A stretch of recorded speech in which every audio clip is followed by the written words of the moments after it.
When life's burdens try to speak louder than destiny, God still moves and releases light. My name is Grasha Maingi, your host, and I'm here to invite you to Angaza, the gospel show, where God's light meets your story. When you are thinking of getting married, you should always look for those characteristics that are spiritual. Every Saturday, 5 to 6 p.m., we bring you testimonies that heal. It's only because God has taken me through the depths of the word that I'm still standing. Conversations that ignite faith and a hope that refuses to die. Music with vibe to uplift your spirit. Join me, DJ Andy C, the Gospel Street King, to unite ndani ya Christ. Tune in to KBC Channel 1, where light meets life.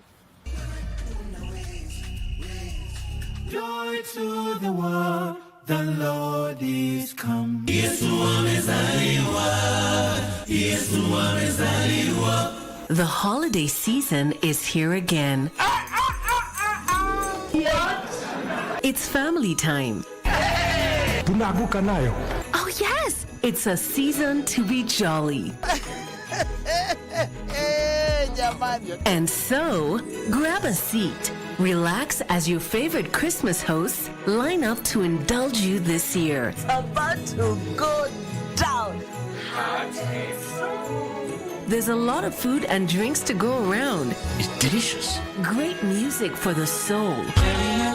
Merry Christmas. It's unbeatable. It's joyous. It's Christmas on KBC Channel 1. Friday night again. Greetings in the name of the Most High, Jah Rastafari. My good name is Marley Moses, the positive warrior, alongside... Yes, sir, DJ D-Rage, the baddest. Each and every Wednesday from 10 p.m. on KBC Channel 1 TV. Tunakuletea the biggest reggae party in 254 in a yard extra. Extra niceness of reggae music. Extra dose of entertainment. When the thing is nice, we have to do it twice.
A warm welcome to the Prime Edition on this Christmas Eve as families across the country gather in reflection and anticipation.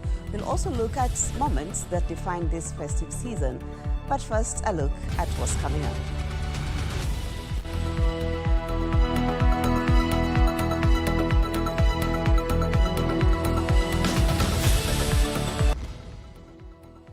Eight more people perish in increasing accidents associated with the Christmas rush.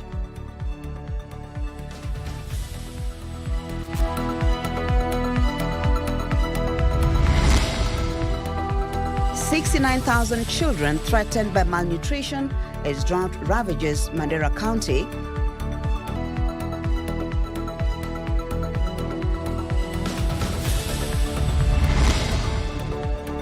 And a political showdown looms at the helm of ODM party as allegiance appears split between the current and former presidents.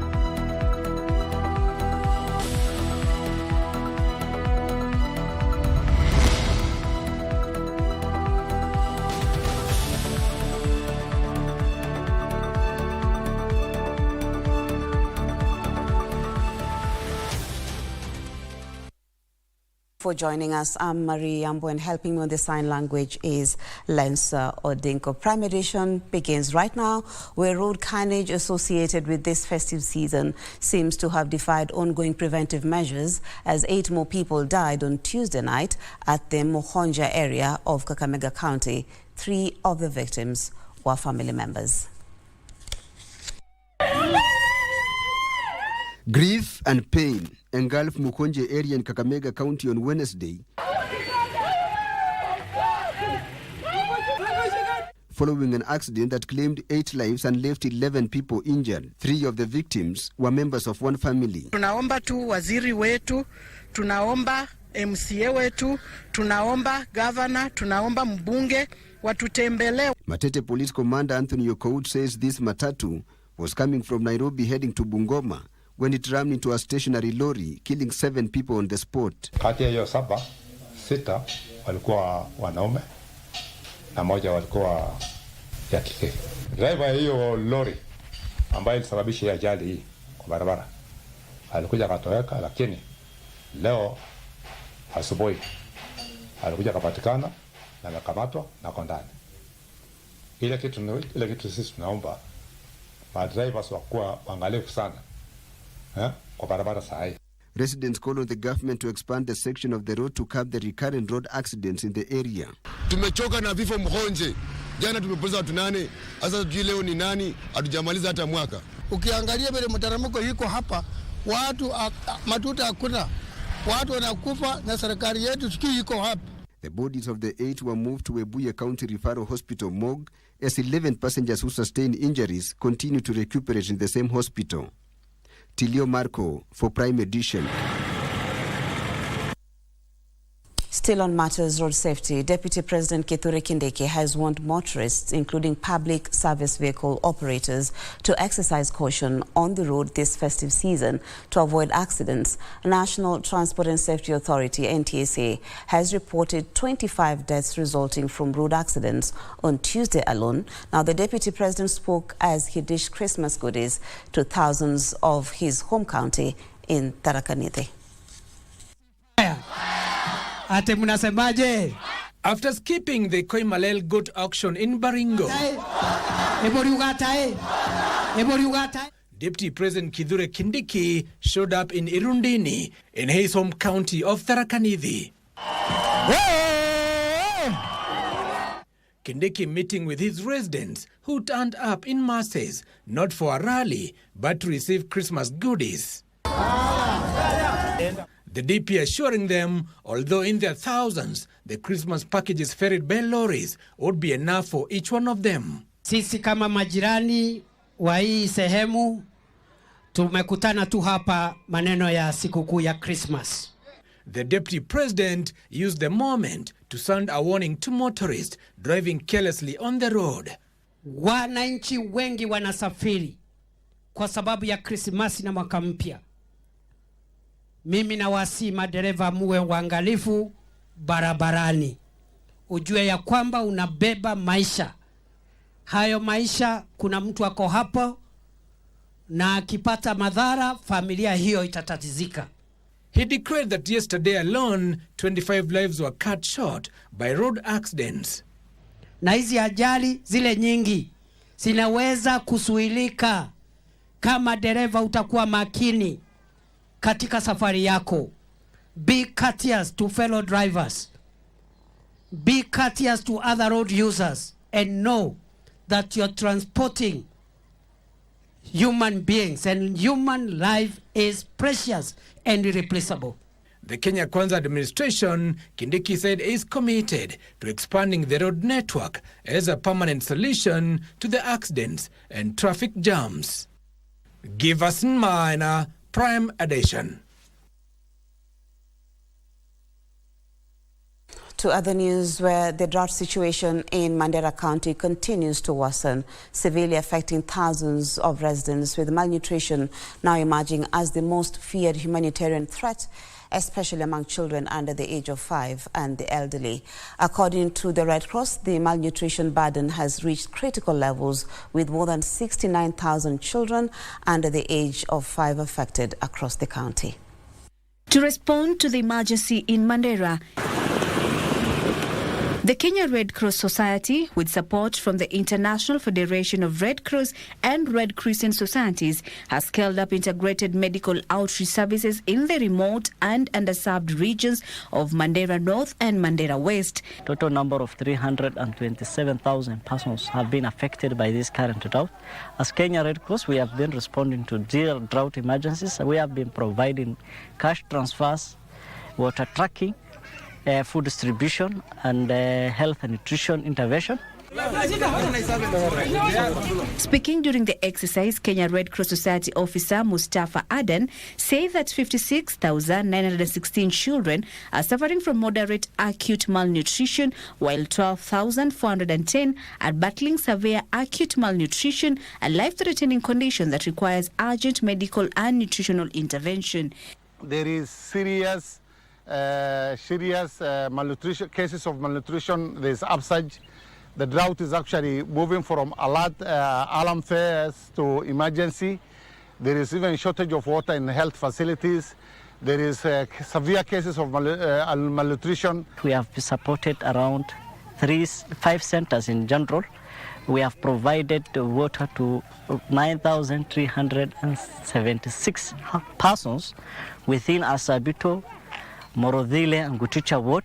Additionally, 16,872 pregnant and lactating mothers are affected, raising serious concerns about infant nutrition, maternal health and long-term child development. Kenya, usaidizi kutoka Kenya Red Cross wa maji, walituletea maji, CSB++ na madawa wakiwa na madaktari.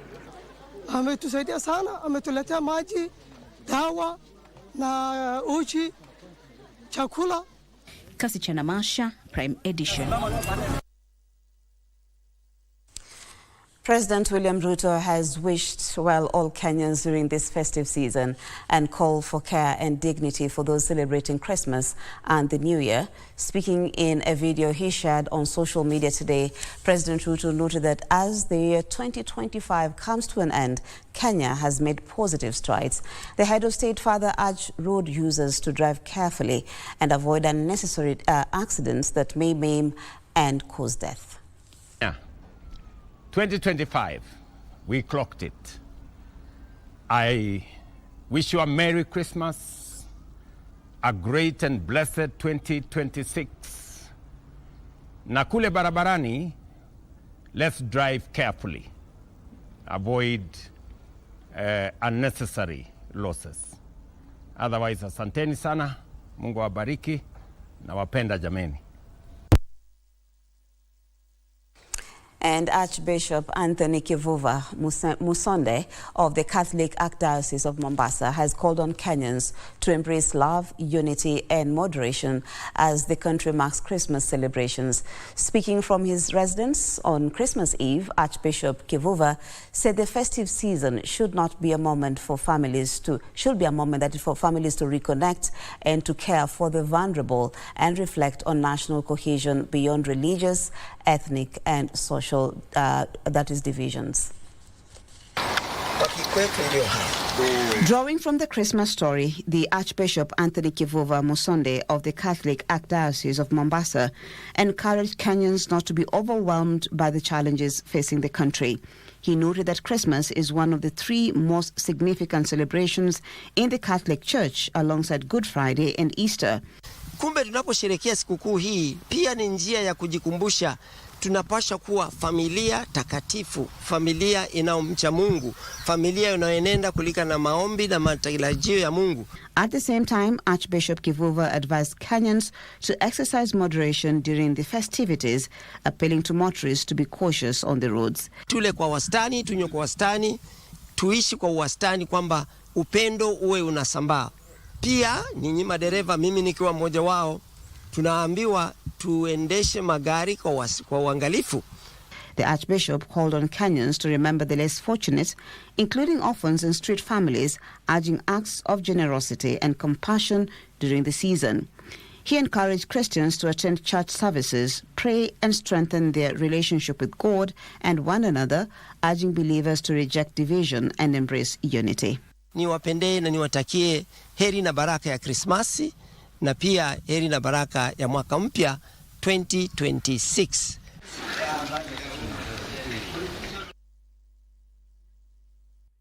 To political matters now, where a political showdown is looming at the leadership of the ODM party as two factions accuse each other of attempting to broker the party to either the president or the former president. While one faction led by the party's national deputy leader, Godfrey Osose, accuses the faction led by Suna East Member of Parliament, Junet Mohammed, of selling the Orange Party to the ruling regime through the broad-based arrangement, but in a rejoinder, Junet has accused the Vihiga senator of attempting to sell the party to former President Uhuru Kenyatta. Gishuki Washira reports. The ODM hierarchy is tonight embroiled in a blame game over who is acting in the best interest of the party. 3 days ago, ODM Deputy Party Leader Senator Godfrey Otsotsi demanded the implementation of the 10-point agenda contained in the NADCO report before the party enters into another coalition agreement with UDA. However, Suna East MP Junet Mohammed now claims the demand by Senator Otsotsi is a plot to dislodge ODM from broad-based government. Akaniambia nitakupatia barabara safi ambayo tutatoka kwa broad-based. Tutatoka namna gani? Tutatoka tuseme ya kwamba President Ruto ameshindwa kutimiza zile 10-point agenda waliandikiana na baba. Mimi nimebaki tu kusema Junet claims there is a plot being hatched by Senator Otsotsi's faction to sell the Orange Party to the united opposition at 1 billion shillings. Juzi amenialika huko Kisumu, ilikuwa siku ya Monday I think jioni. Ananiambia, ndugu yangu, kuna mpango mzuri nataka nikujulishe ya chama chetu. Ananiambia hakuna haja ya kusupport President Ruto, wachana naye. Tutoke kwa hii mambo ya broad based. Tuko na mpango mzuri. Ananiambia ati former president Uhuru Kenyatta anataka kusaidia sisi kwa chama chetu cha ODM.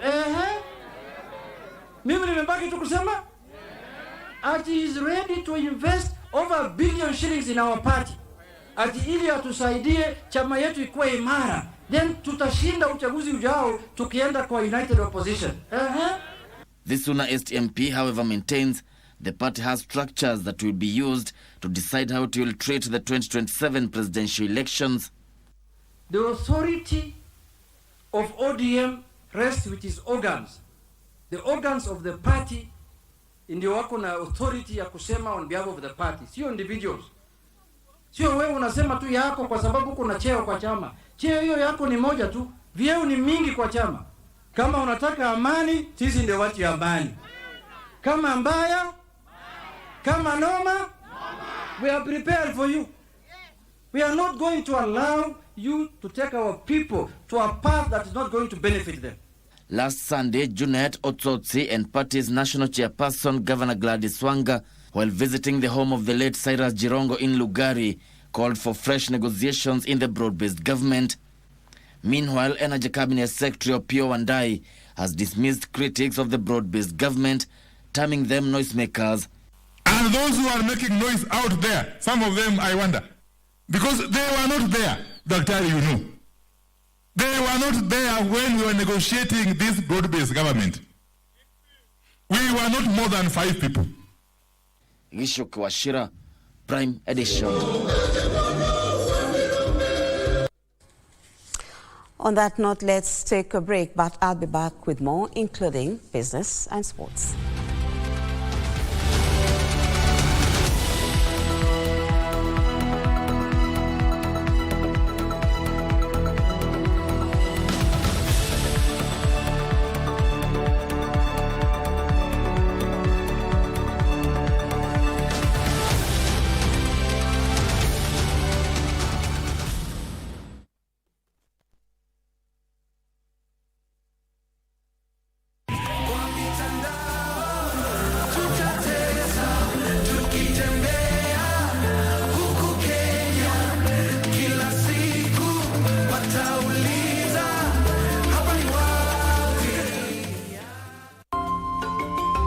Chinese rice has no market in Sanna. The locals won't. changed their buying habits, so it's hard to sell. Delicious. How is it? Is the rice good? It was so good. When they make a sale, they'll help me promote the rice. Tell Mr. Lee, it's a request from Juzi. Back in university, he had a crush on Xiaoxian. Did you have a crush on her? It wasn't a crush, okay?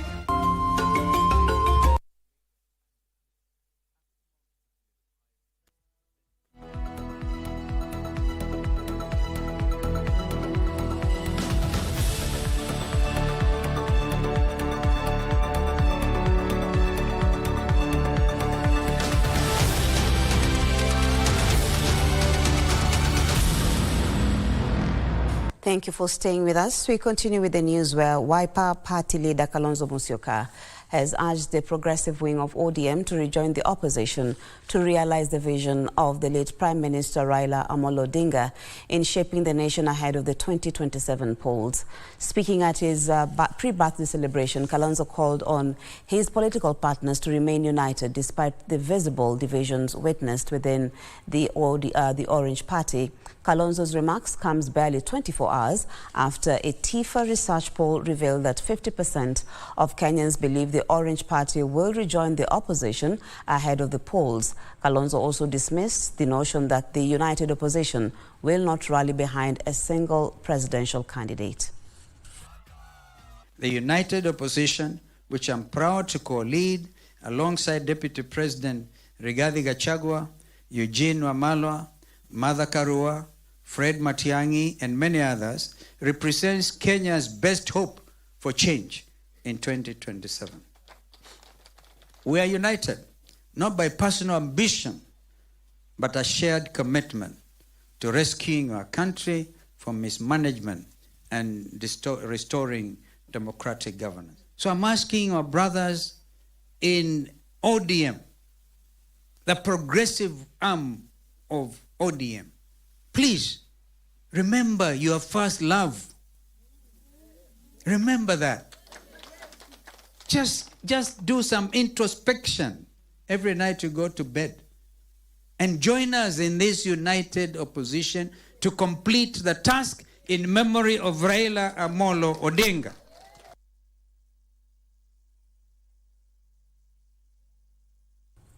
Well, into matters security, where elders and reformed warriors from 4 banditry-prone North Rift counties have intensified cross-border peace efforts aimed at permanently sealing peace among the pastoralist communities that have endured decades of banditry and insecurity. The meeting held in Kapenguria in West Pokot brought together elders from the host county, Elgeyo Marakwet, Turkana, and Baringo counties. Adorned in their traditional attires and accompanied by cultural songs, the communities dance to perhaps what may seem a long opportunity.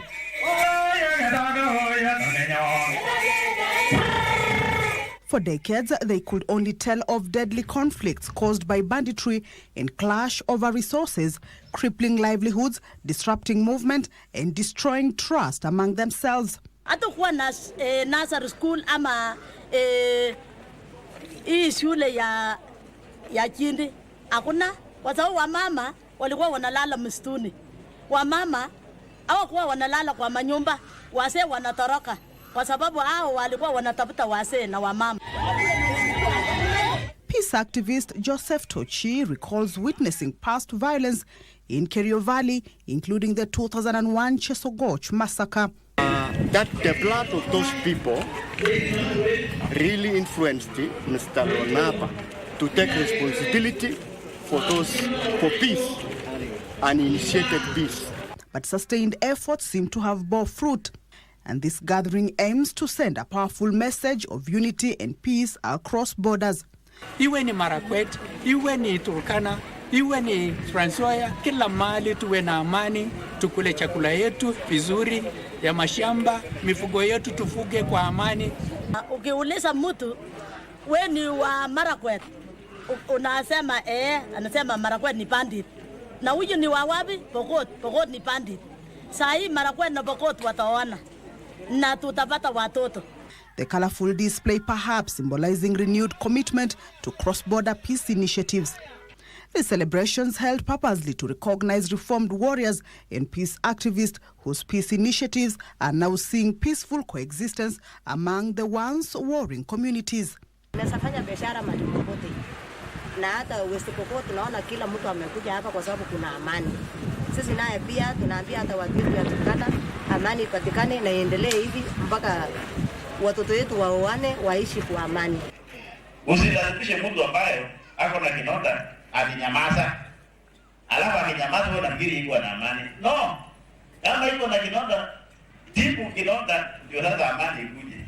Lakini mimi am a strong believer of peace goes together with justice. They expressed confidence that sustained cross-border cooperation will finally bring an end to conflict and secure lasting peace among pastoralist communities. Kamchemenza for Prime Edition. And still on matters security, tension is high in Kibiko area, Ngong, Kajiado County and its environs after residents began fleeing their homes for fear of attacks linked to communal land ownership dispute. Two rival groups claiming ownership of the approximately 2,800-acre piece of land in the saga that has left several people injured and property destroyed. In the last 2 days, surveyors under tight security have been carrying out land demarcation at this 2,800-acre communal land in Kibiko, Kajiado County, a move strongly opposed by some residents. Several people have been injured and property destroyed in clashes between two rival groups claiming its ownership. Na police wanasimamia masavea ambayo hatujui yametoka wapi, hatuweke beaconing. Na hiyo shamba already imekuwa beacon.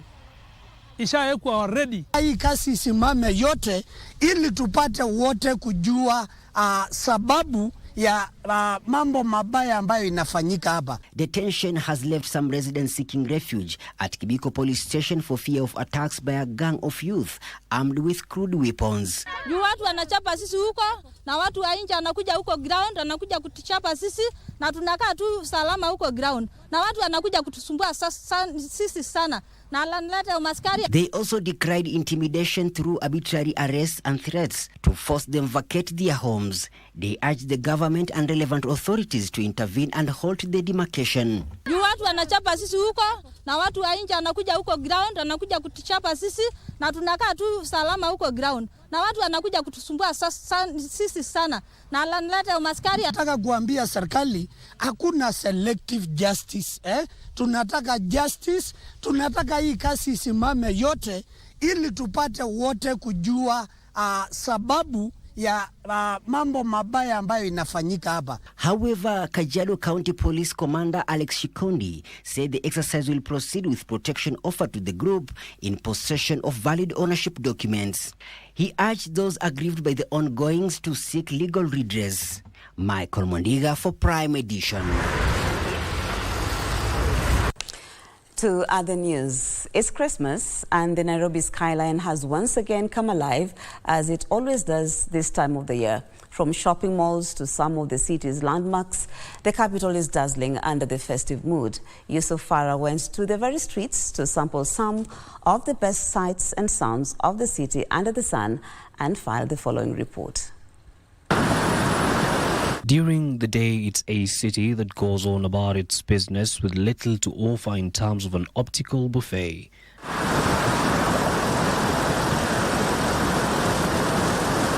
But the setting of the sun paves way for something beautiful. Like a sleeping giant, the city awakens. Vibrant decorations illuminate the Nairobi skyline.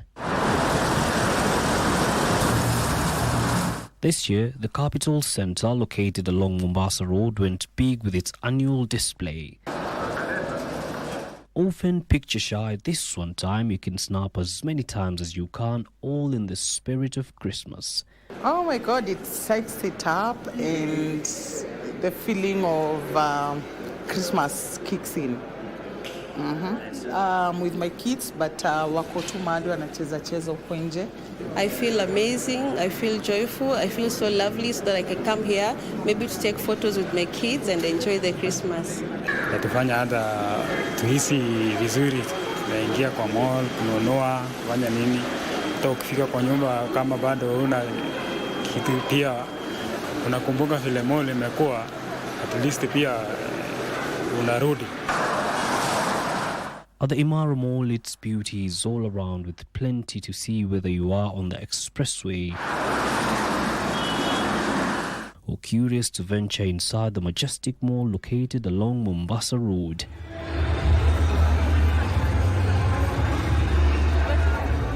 It's all about combining work and play.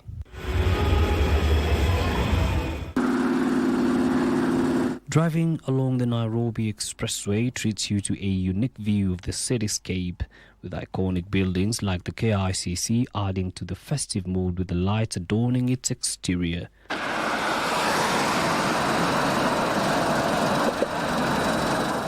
Midway along Kenya's premier transport route, you begin to realize that no one wanted to be left behind. Not this year. The city skyline is invitingly appealing. Shoppers and residents alike are sending their holiday greetings and messages of peace and love. I'm wishing them a Merry Christmas, a Happy New Year. May 2026 be so good to us. Yeah? I'll tell them to have a good health. They should have good health, enjoy their Christmas and take care. This year, Nairobi appears to have come prepared, all in the spirit of Christmas and the New Year. Kenya's capital city is definitely showing off, and if the lightworks and the decorations are anything to go by this year, it only promises to get bigger and better in the years to come. My name is Yusufar, reporting for KBC Channel 1. Happy holidays, enjoy your festivities.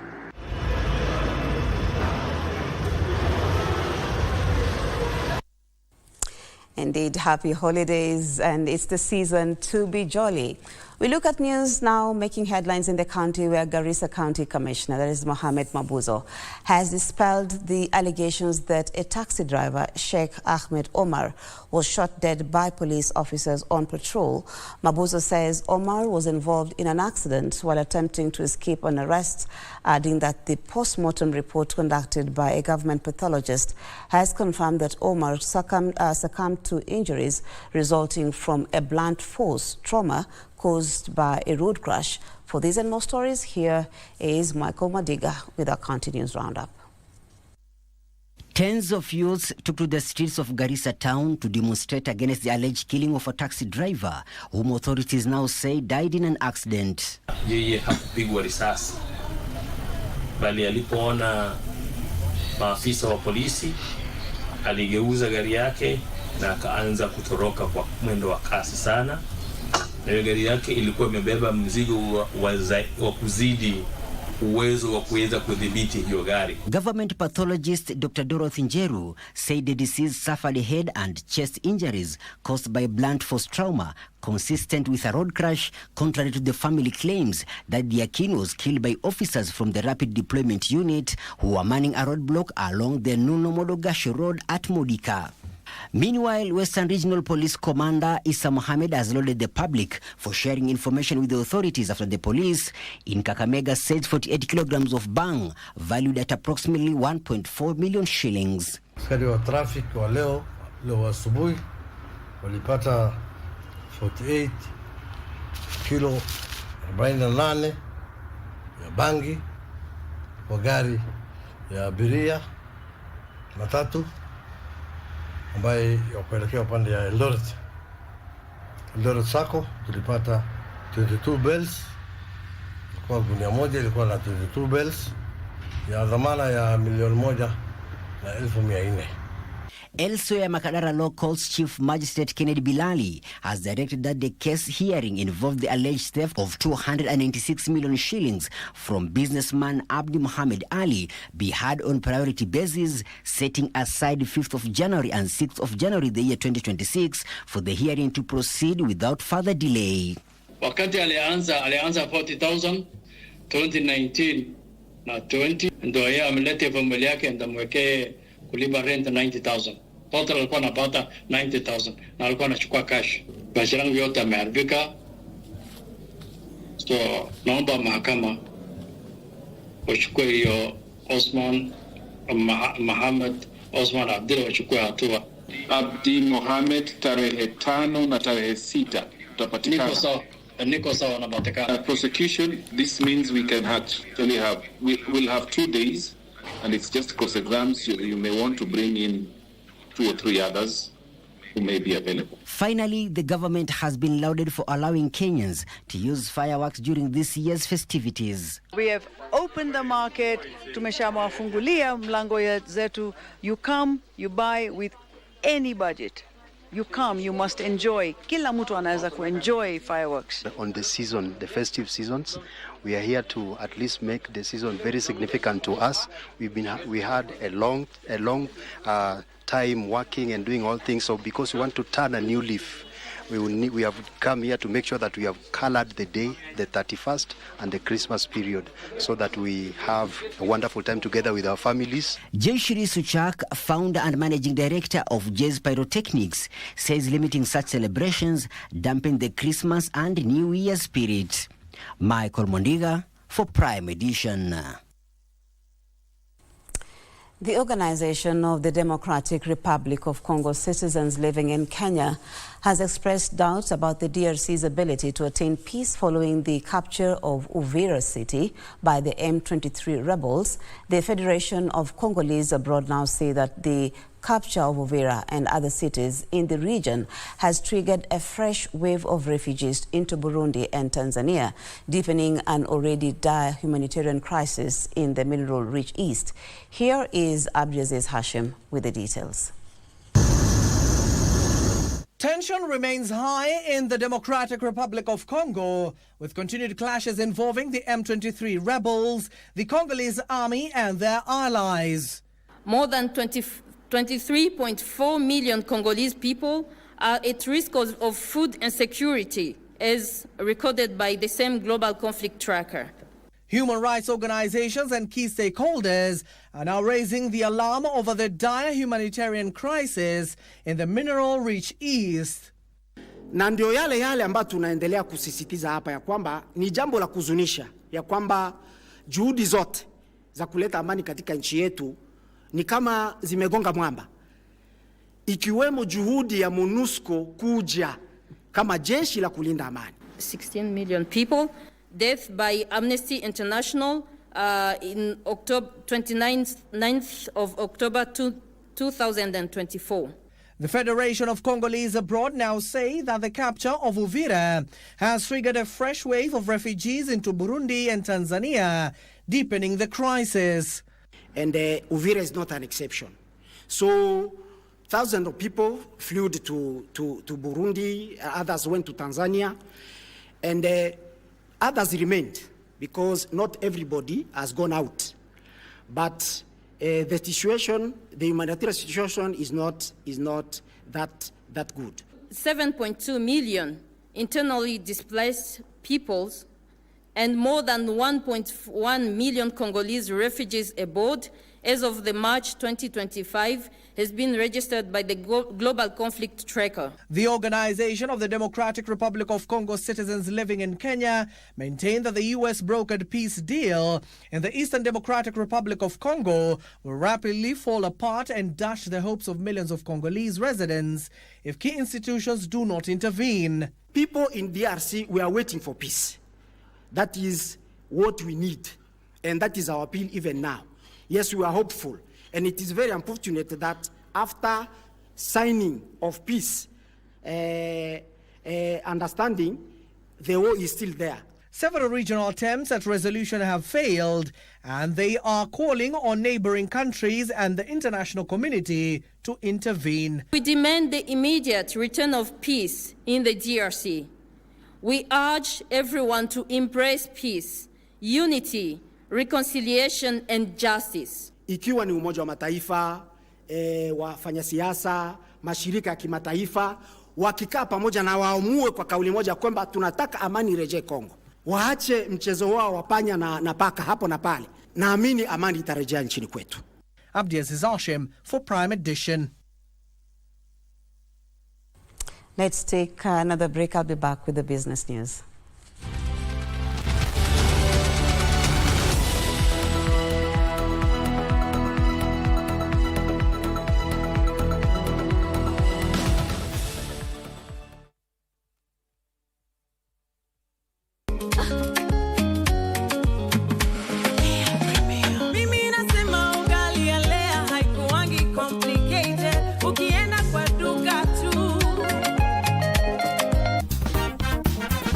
as we come to the close of the year, it is only right for us to pause, unpack, and reflect on the year that has been. What has changed? What have we learned? Trying to ensure that everyone is an active citizen in this country, but we are also very keen on ending gender-based violence. Creating safe spaces for women, giving them the chance to lead.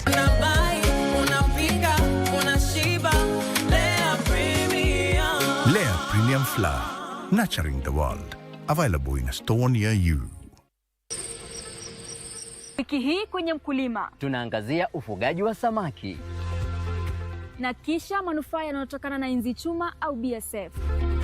Tangu nianze kupata mayai kutoka kwa kuku wangu, nimekuwa nikiuzia kama vile huko kwa supermarket, nimekuwa nikiuzia majirani pia, na nimekuwa pia nikiuza pia hiyo mbolea unatumia bado kwa BSF, na bado ikitoka kwa BSF bado naitumia kwa shamba.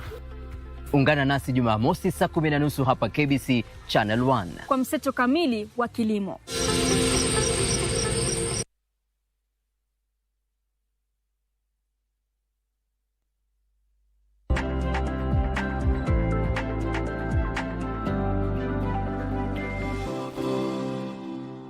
A look at business now, where domestic tourists have lifted business activity at the coast.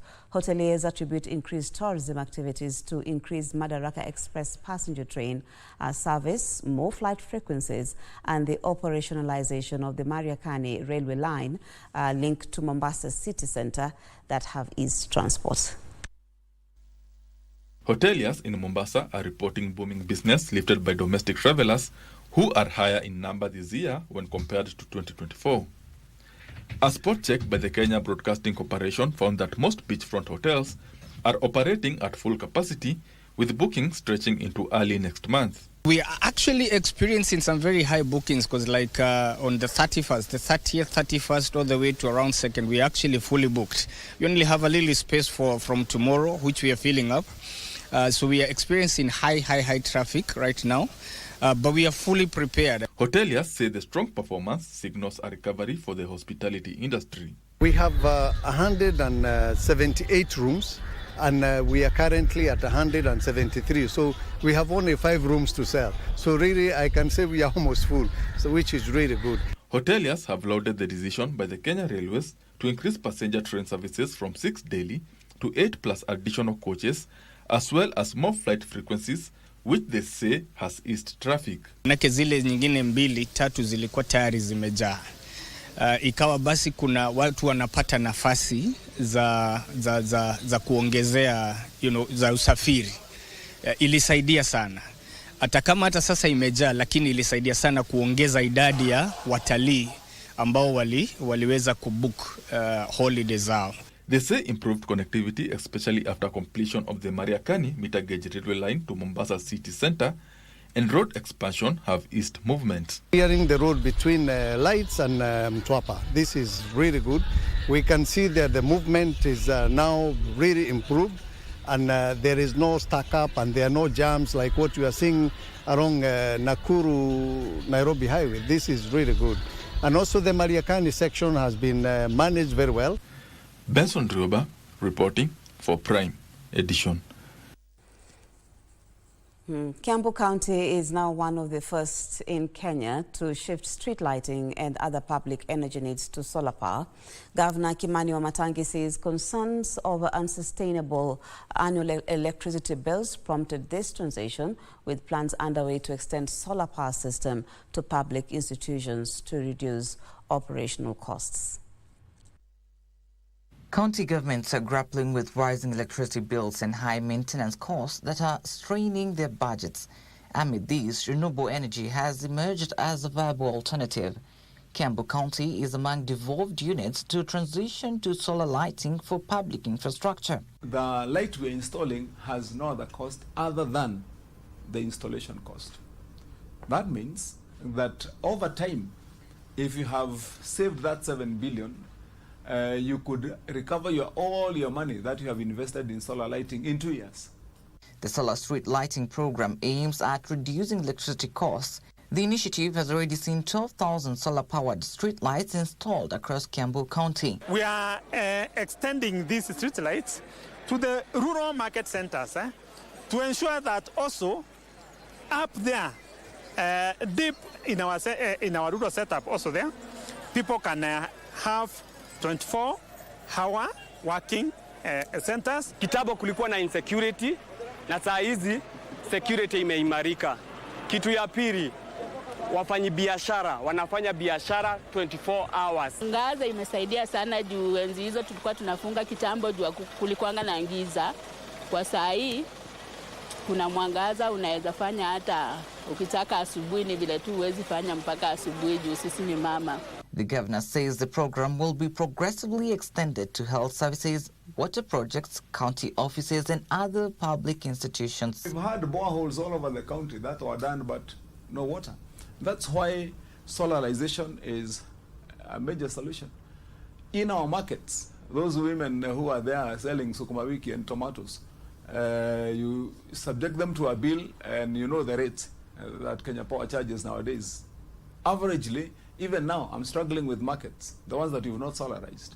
Because in that market, a bill is, you find is 200,000 in a month. Yambo County currently has 19,621 grid-connected streetlights, which collectively attract an annual power and maintenance bill of over 260 million shillings, while 120 public health facilities account for an estimated 500 million shillings in electricity bills annually. Trevor Ngendo for Prime Edition. I look now at international business news, where Somalia President Hassan Sheikh Mohamud says the two top priorities for his country's economic development are food sovereignty and technological development. President Mohamud says Somalia is working to tap into its abundant resources to keep its people fed. Here are the details of this and other stories making headlines across the globe. Somalia President Hassan Sheikh Mohamud says the Horn of Africa country has about 9 million hectares of arable land with 2 permanent rivers. In addition, he says Somalia has the largest per capita of livestock in Africa.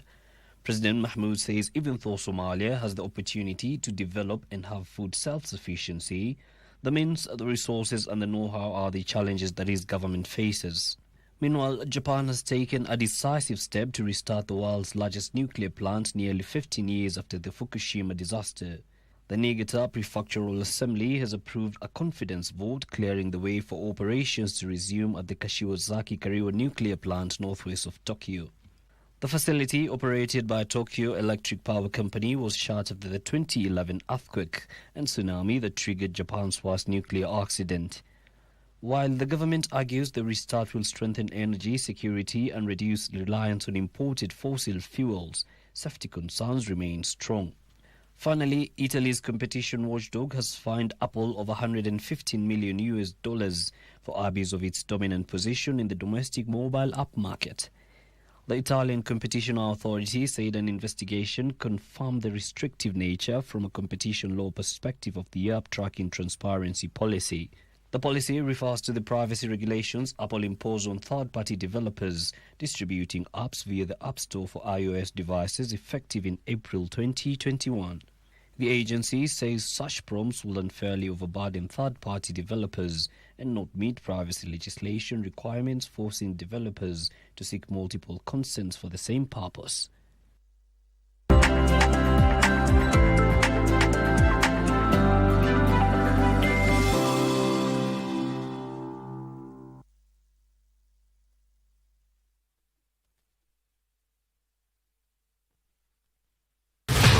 Je, wewe ni mpenda soka?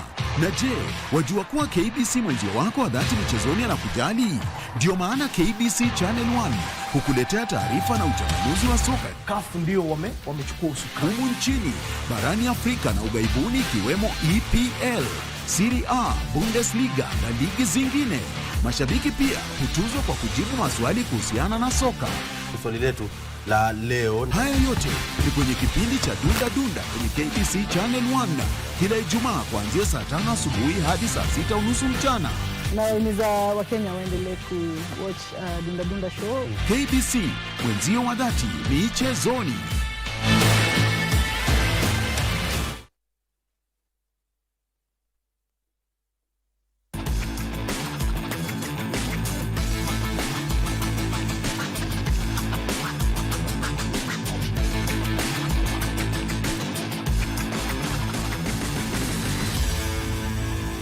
For sports now, where Athletics Kenya President Jackson Tuwei has expressed confidence in the Kenya national team to the World Cross Country Championships set for the 10th of January in Tallahassee, Florida, United States.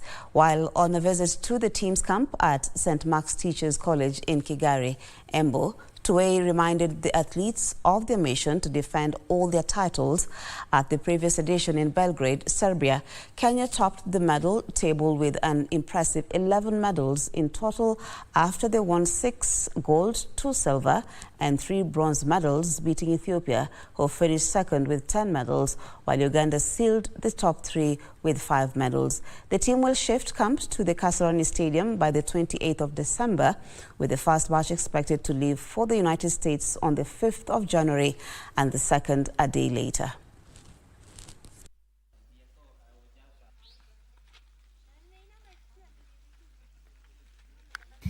Mazoezi imekuwa nzuri sana.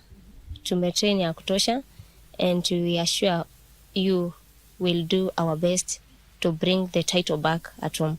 We have been briefed today by the technical team about the planning, about how they have trained, about the encouragement that we now have had to, for us, we have had to come and enhance that encouragement, because a world championship is not a simple thing. They are going for the world cross country, where we are going to defend our position, because in the last two competitions, one in Bathurst in Australia 2 years ago, and then last year one in Belgrade in Serbia, we won the overall cup.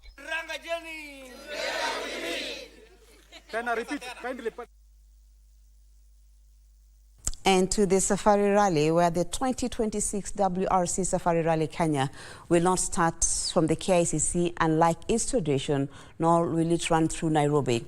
This is according to the organizers, who have introduced several route changes to the iconic event scheduled to run from the 12th to the 15th of March next year.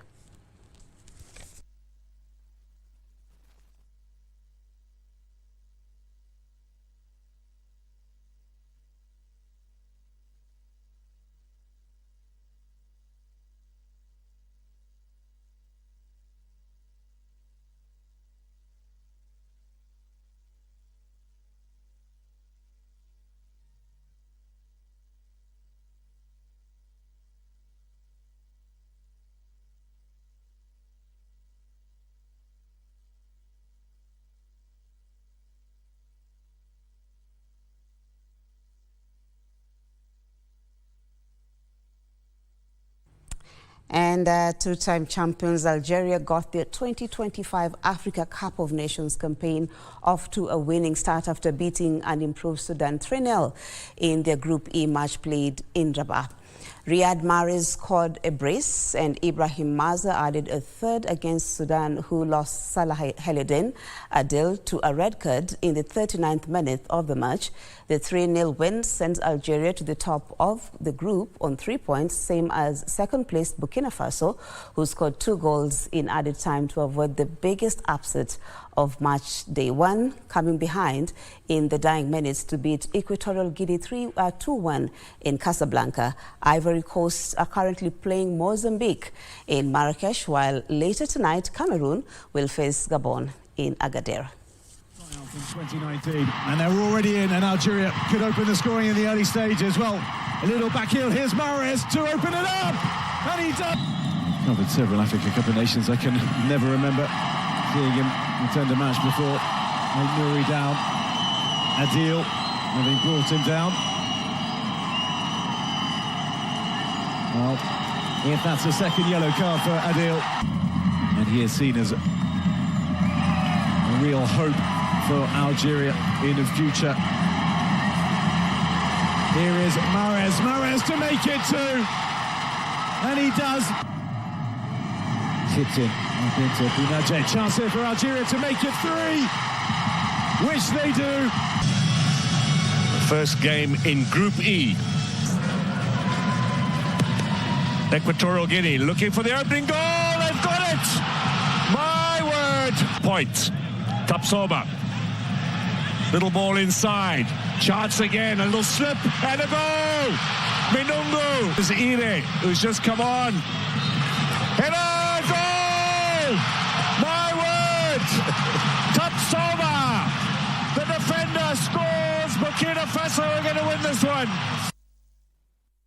And Kepa Arrizabalaga was the hero as he saved the decisive penalty from Maxime Lacroix to help Arsenal beat Crystal Palace in a shootout and progress to the semi-finals of the Carabao Cup in a game packed with late drama. Following the win, Arsenal will face London rivals Chelsea over 2 legs of a place in the final. Martinelli. Weaving in field, a delicious cross, fabulous save by Benitez. Martinelli. Now Luis Skelly. Is this the moment? Manweke! Oh, Benitez to the rescue again for Palace. That's a lovely touch off to Wharton. Striking chance for him! Oh, so unlucky. Deep he goes, Calafiori heading down. Oh, it's gone in. Arsenal have been knocking all night long, and now they have found a way, as they always seem to do this season. And Arsenal take a giant stride towards the semi-finals. Wharton's free kick, plenty of air on it. Not a down and in.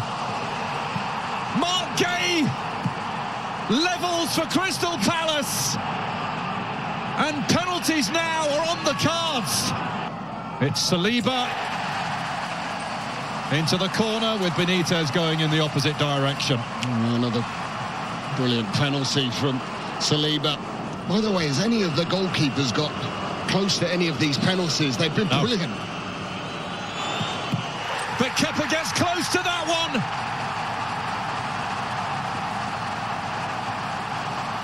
And the journey ends here for Crystal Palace as Arsenal march on to a semi-final date with Chelsea. Well, that's where we end the Prime Edition tonight. Thank you as always for your time and your company. My name is Yambo, and helping me on the sign language was Lensa Odingo. Merry Christmas and happy holidays.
For charity, dial *419 hash.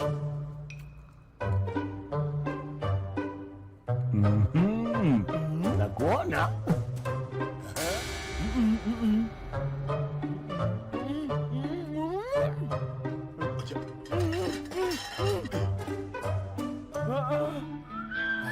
Kuja hivi sasa.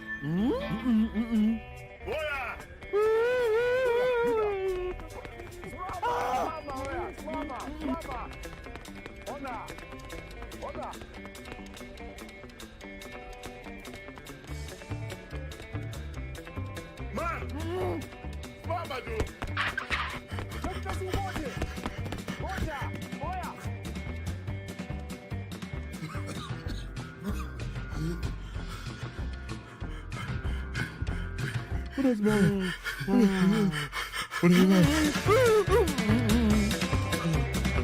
Buddha. Siku umedial star 419 hash. Chika.